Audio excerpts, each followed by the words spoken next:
Assalamualaikum warahmatullahi wabarakatuh. Good morning, everyone. How are you today? I hope you are doing great and always healthy. Alright, let me introduce myself. My name is Maratu Solia, so you can call me Mara. I'm from Jember, East Java, Indonesia, and I'm a student at Al-Falah Asunia University. And today I'm going to explain about types of quantitative research atau jenis-jenis penelitian kuantitatif, specifically those frequently used in language learning. I will try explain them in simple language and with examples relevant to our lives to make them easier to understand. Before getting into the types, we first need to know what quantitative research is. Quantitative research uses numbers and measurable data, and therefore the results can be analyzed statistically. In quantitative research, there are many methods to choose from depending on the research objectives. Oke, di sini saya akan menjelaskan tentang 5 jenis utama yang sering dipakai menggunakan bahasa Indonesia supaya lebih mudah dipahami dan juga didengar.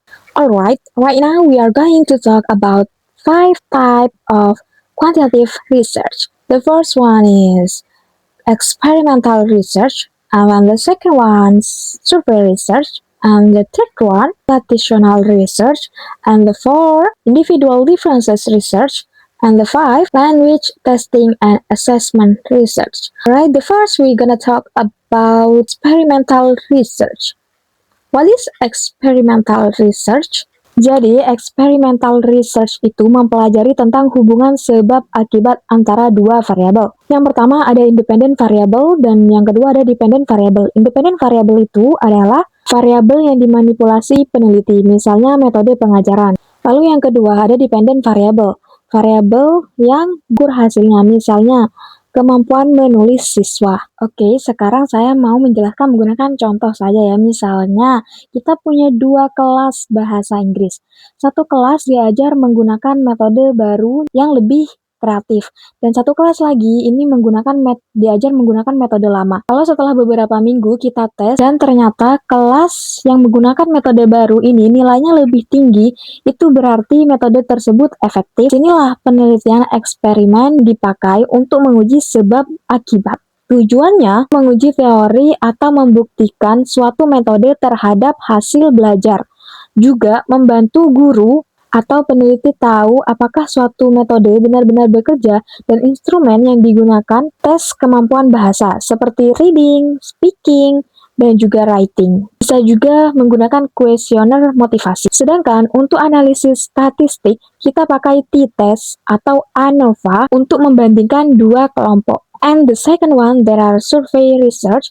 Penelitian survei ini bertujuan menggambarkan situasi atau fenomena tertentu pada saat tertentu atau cross-sectional. Bisa juga longitudinal dilakukan berulang kali. Misalnya, kita ingin tahu seberapa sering mahasiswa membaca buku dalam bahasa Inggris dan bagaimana itu mempengaruhi kemampuan mereka. Caranya, kita buat kuesioner dengan pertanyaan yang jelas, lalu sebar ke banyak responden.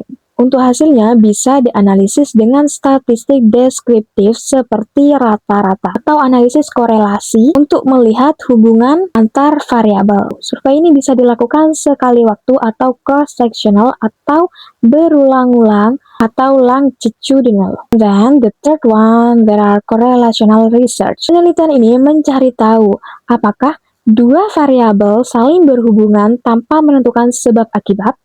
Untuk tujuan penelitian korelasional ini adalah untuk mengetahui hubungan antara dua variabel atau lebih. Misalnya seperti kuesioner, tes, atau nilai akademik. Analisis yang biasa dipakai adalah korelasi Pearson-Spearman atau menggunakan regresi untuk memprediksi hasil. Untuk jenis yang keempat adalah individual differences research atau penelitian tentang perbedaan individu. Setiap orang punya karakter. Setiap orang punya karakter berbeda dalam belajar bahasa. Is it right? Ya, ada yang motivasinya tinggi, ada yang cepat cemas, ada juga yang strategi belajarnya itu unik. Penelitian ini membandingkan kelompok yang berbeda. Tujuannya untuk mengetahui faktor individu yang mempengaruhi pembelajaran bahasa. Misalnya, seorang peneliti ingin tahu apakah tingkat kecemasan berbeda antara siswa baru dengan siswa tingkat lanjut. 50 siswa pemula, 50 siswa baru, dan juga 50 siswa yang sudah tingkat lanjut mengisi kuesioner tentang kecemasan bicara bahasa Inggris. Bisa dilihat dari hasilnya. Kalau hasilnya siswa pemula memiliki tingkat kecemasan lebih tinggi secara signifikan dibandingkan siswa tingkat lanjut, maka analisis statistiknya itu menggunakan tes untuk membandingkan dua kelompok tersebut. And then yang terakhir ada language testing and assessment research. Penelitian ini fokus pada pengembangan dan evaluasi tes bahasa untuk mengukur kemampuan bahasa peserta didik. Tujuannya menguji keadaan atau reliability dan validitas tes bahasa. Memastikan soal tes benar-benar mengukur keterampilan bahasa yang dituju dengan instrumen tes bahasa seperti TOEFL, IELTS, tes kosakata, atau grammar test. Misalnya, kalau ada soal listening yang terlalu mudah atau terlalu sulit, hasil tes bisa jadi tidak adil. Oleh karena itu, peneliti menggunakan statistik seperti Cronbach-Alpha untuk melihat reliabilitas dan teknik seperti item response theory untuk menganalisis soal. Sekian yang bisa saya sampaikan. Untuk kurang lebihnya, saya mohon maaf.